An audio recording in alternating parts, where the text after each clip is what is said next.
gotten Anthony Davis and Kyrie Irving and Kevin Durant. And when you think of that, you're thinking you're winning the championship next year. So the reality now is just altered from that possibility. And I think the reality of signing back with Golden State is feasible. I don't know if I see him doing rehabilitation with Golden State, potentially signing for that deal, maybe doing rehab somewhere else, then going to a team. But I mean, that's a lot of money that you're going to leave on the table, because he can make $200 million with the Golden State Warriors. This is fascinating. So I just want to make sure that everyone is understanding what it is you're saying here, because this is not a conversation I've heard anywhere else. That one of the options on the table for the Warriors and for Durant and Jay Williams, with your connections here, the fact that you're suggesting I'm not speaking for them. I understand that, but even the word feasible coming from you feels significant to me. That one of the things that could happen here is that Durant could get all that money, that supermax money, by signing that contract in Golden State, potentially rehab somewhere else, but ultimately work with the Warriors to find a trade that makes him happy and makes everybody happy. Yeah, for lack of a better term, it would be a delayed sign and trade, because this is the only way Durant can get 5 years and play elsewhere. And I'll just be honest with you, the Warriors going to this is a bit of a latch-ditch effort to not lose Kevin Durant for nothing. And what he would get out of it would be an extra $57 million coming off of a devastating injury. He would be protected to get all of his money. Now, you'd have to trust the Warriors that they would actually work with you in trade, but it's something that has at least been discussed as an option. $57 million Hail Mary. If you're the caliber of player that Kevin Durant is, and you're able to secure the kind of endorsement dollars that he has been able and he will continue to be able, he's still got another 10 years to play in this league. I do not allow the Golden State Warriors to control my destiny. You don't re-sign with them if you're planning on leaving. That's setting you up for a disaster. If you're going to leave, you have to leave now so that wherever you go, they can start building around you. That's true. Ain't nobody gonna chase you to a team when you're still under contract with the Warriors. I can't now say, oh, I'm gonna go to the Knicks a year early before they trade you to us. That's not how you recruit players. And that's what happened with you. Melo. When Melo, they had to trade the whole team to get him, and we may have just seen that with the Lakers. They had to trade the whole team to get Anthony Davis. That is the argument, that if you don't care about the $57 million, you don't want your new team to be penalized in getting it. And add on to Jay Rose's point, I think autonomy here is a lot of things. I think players want something new. They don't just want to be the player. They also want to serve as like a de facto GM. Oh, let me orchestrate my own team. I can have power like that. I get it.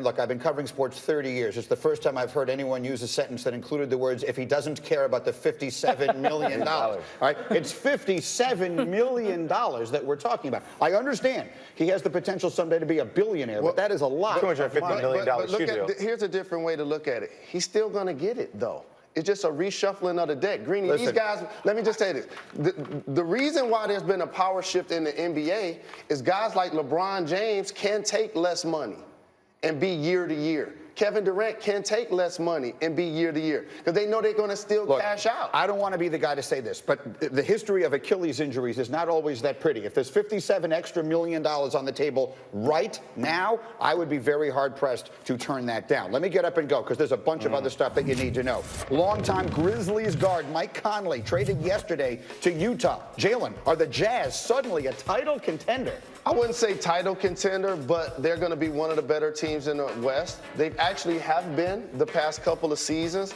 I think this solidifies their backcourt, gives them some toughness, defensive tenacity, a playmaker, a grizzled veteran that still wants to win. Put him alongside Spider Mitchell. I think they're going to have something special in Utah. A grizzled veteran. I like what you did there. I like that. Meanwhile, Bucks all-star forward Chris Middleton is declining his player option. Jay Will, do the Bucks need to re-sign him even if it's the max? I heard Jay Rose say this. I'm going to give him credit yesterday on Jacoby and Jalen, where he said, is he just an all-star or is he a perennial all-star? And that's a great question. I think with the way the current market is going, I'm happy for him that he declined that, because we're talking about for guys to get Malcolm Brogdon away, they're going to pay him $23, $24 million. You have to pay Chris Middleton. I agree. And I love that show, Jacoby and Jalen. Meanwhile, the Wizards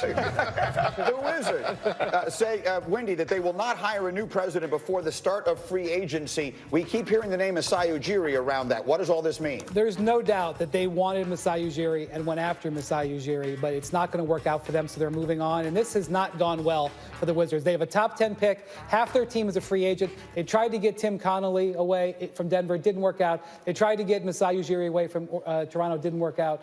They are now not exactly. When you talk about situations that are in flux, this goes to my point. Don't cry for the Lakers.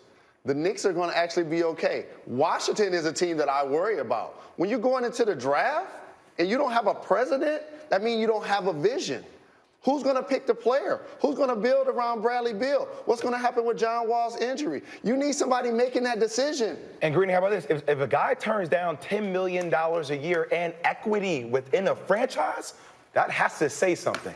I don't know if he actually got equity, but Okay, I do believe well, that was the rumor. I do believe $10 million a year was what Masai could have gotten. So, Wendy, what about the Clippers in all of this as it relates to Kawhi? Because all the rumors have said that he's going to go to the Clippers. Are they starting to worry at all that maybe he stays in Toronto? You know, the Clippers have a great organization, and outwardly they will be very calm and they'll be fine, but interiorly they're hyperventilating right now. I mean, because I really do believe, I think Kawhi will give the Knicks a look. There's a relationship between his... Wait, say that again, please. A look. I think Kawhi will give the Knicks a look. Will give the Knicks Oh, a suddenly look. the Knicks keep coming into the See, conversation. this is why we don't say anything during the pre-show meeting anymore. what- We're gonna catch you Greeny's off guard. hyperventilating. Wait, can we just say that one more time? Kawhi will give the Knicks I a believe look. that Kawhi will give the Knicks a look, but I think his decision is going to be staying with the Raptors, likely what I think is on a short deal, a 1+1 deal, which will let them roll it back. They can bring their whole team back, or look at the LA Clippers where he could invest in going forward. You hear that? Yes. 1+1 deal. Right. Not 5-year deal. Now you control your destiny. You keep it short. And next year, we're going to be still having this same conversation. That's what LeBron has done to us. That's what KD has done to us.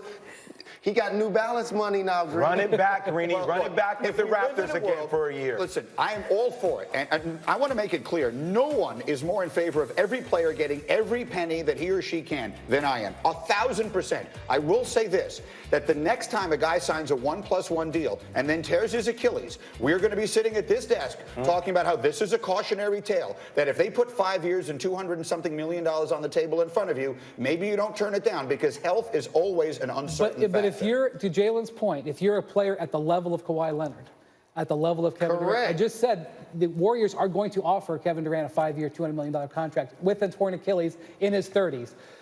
How much of that is guilt?